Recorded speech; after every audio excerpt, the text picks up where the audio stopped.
One of the highlights of the LEGO Movie, a movie full of highlights, was definitely the LEGO Batman. Now they have decided to give LEGO Batman his own movie, and if anything, they proved that he was more than just a one-note joke and could sustain his own movie. If you've seen the LEGO Movie, then you already know what to expect. The movie consists of a lot of jokes on Batman, his villains, slapstick, Batman doing normal things that wouldn't be funny except for the fact that it's Batman doing it in a robe, and all other sorts. But what LEGO Batman is hiding behind this hilarious kids movie is one of the most honest deconstructions of Batman I've ever seen in a mainstream film.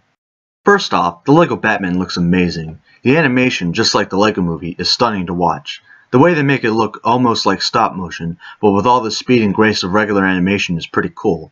The whole world being made of LEGO means that everything is built creatively, and the movie really takes advantage of the fact that it's made in a universe where you can build anything out of the environment.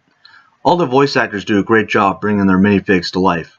Will Arnett's Batman being the highlight as he manages a voice of just enough grittiness to not be annoying, but also parody Batman's grim darkness, especially Christian Bale's infamous Bat voice. LEGO Batman fires off like 10 jokes a minute, and with so many jokes thrown in, you would probably laugh at one by way of simple statistics. However, all the jokes do land, and they always manage to get a chuckle, a smirk, or even literally making you laugh out loud. There's never really a dull moment.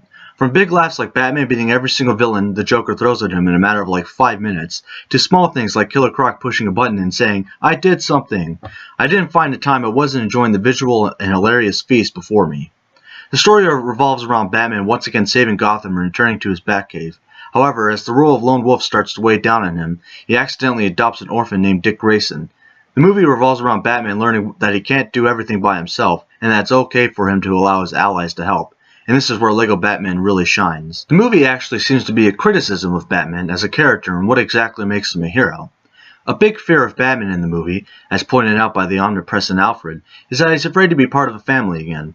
The movie almost practically takes a piss out of the whole grimdark, broody Batman brought on by Frank Miller and others that turned Batman into what we know him today. At one point in the movie, Batman is brought into the Phantom Zone where he's analyzed to see if he's a good or a bad guy. The movie even goes so far as to say that Batman is not really acting like a good guy, which I thought was kind of refreshing for a movie, especially a kids movie, to say. The movie then points out how characters like Robin, Alfred, and Batgirl are what helped to make Batman who he is, that his extended Bat family is needed. And this is what gives the movie its depth. Where the LEGO Movie was a fun romp that was about how these toys and imagination are actually good for your kids, LEGO Batman is about how the less broody, not so dark Batman is not a bad thing, and that its obsession with overly dark, R-rated, Frank Miller-esque Batman is not really helping.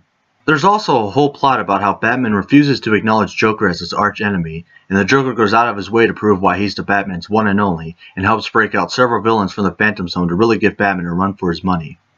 Batman and Joker finally confess their hatred for one another in a hilariously romantic comedy way. The third act of this movie is really awesome, as villains like Voldemort and King Kong, an entire roster of movie villains descend upon Gotham in what is easily one of the most visually awesome scenes in the whole movie. The LEGO Batman is a great and hilarious movie, with a hidden depth and a surprising critique of Batman as a character that is really needed in this oversaturated Batman world we live in. While I wouldn't say it's the definitive Batman, it is still mostly a parody. It was definitely one of my favorite Batman movies, or even Batman-related media that I've seen in recent years. It's almost sad to think how a LEGO Movie will be the best DC movie we'll get these years, with the DCEU being a hot mess since its inception. If you have yet to see LEGO Batman, grab your kids, borrow friends, adopt one, and go take them to see this movie. They and you won't regret it. 4.5 out of 5 stars, go check it out.